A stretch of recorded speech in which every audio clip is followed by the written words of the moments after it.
তাহলে তুমি সে ভালো কাজের বদৌলতে আজকে অন্তত আমাকে কবরের আযাব থেকে মুক্তি দিয়ে দাও। সঙ্গে সঙ্গে দেখলাম একটা কাক এসে পাখা মেলে ধরলো, আর মাটিগুলি আস্তে আস্তে দূরে সরে গেল। আল্লাহু আকবার!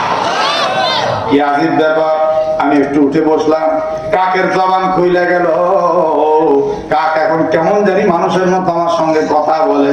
আমি একটু ভয় পাইতে লাগলাম। কাক তখন বলল, দোস্ত, তোমার ভয় পাওয়ার কিচ্ছু নাই, আমি কিন্তু তোমার সেই কাক বন্ধু।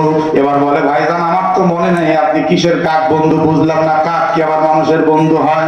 কাক তখন ডাক দেবে, শোনো, তুমি একদিন একটা রুটি নিয়ে কেবল বসেছিলে, রুটিটা পানির মধ্যে ভিজিয়ে রুটি ভিজানো পানি পান করবা, আর সে রুটিটা আমি কাক ঠোঁটের মধ্যে নিয়ে একটা কুড়াল মারছিলাম, তোমার কি মনে পড়ে? বলে, হ্যাঁ হ্যাঁ মনে পড়ে।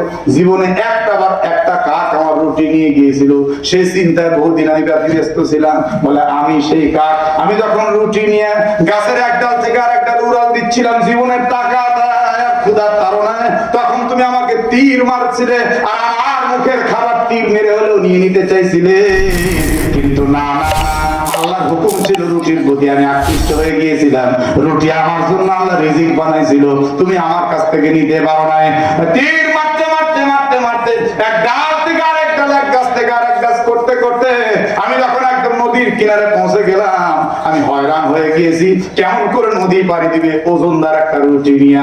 আমি ভয়ে ভয়ে আল্লাহর নাম নিতে নিতে উড়াল দিলাম নদীর উপর দিয়ে। বড় নদী, তুমি নদীর উপর দিয়ে পর্যন্ত বারবার তীর মারতেছিলে, নদীর মধ্যে রুটি পড়লে সেই রুটি তুমি খাইতে চাচ্ছিলে, কিন্তু আল্লাহর কি কাম, যখন আমি তোমার দৃষ্টির আড়ালে ব্যালেন্সের বাইরে চলে যাচ্ছিলাম,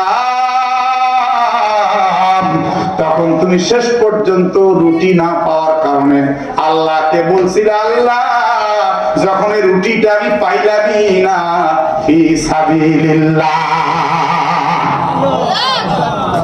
কখন বলছে ফি সাবিলিল্লাহ? কথা কয় না, কখন ফি সাবিলিল্লাহ কইছে? যখন আর পাওয়ার কোনো আশাই নাই, তখন কি বলছে? ফি সাবিলিল্লাহ। কাক বলে, আল্লাহ তোমার এই একটা রুটির বদৌলতে আজকে কবরের আযাব থেকে মুক্তি দান করেছে। তাহলে কি বোঝা যায়?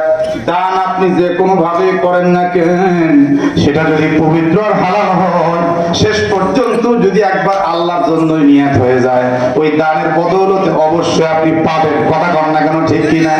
এবার মুরিদ বলতেছে, হুজুর দেখি আপনার হালাল টাকা দেন, একটু দান করব, মনে আছে না? কথা কন না কেন, মনে আছে না? আরে কোরআন কারীম সৃষ্টির আশ্বাসটা মনে আছে না? এবার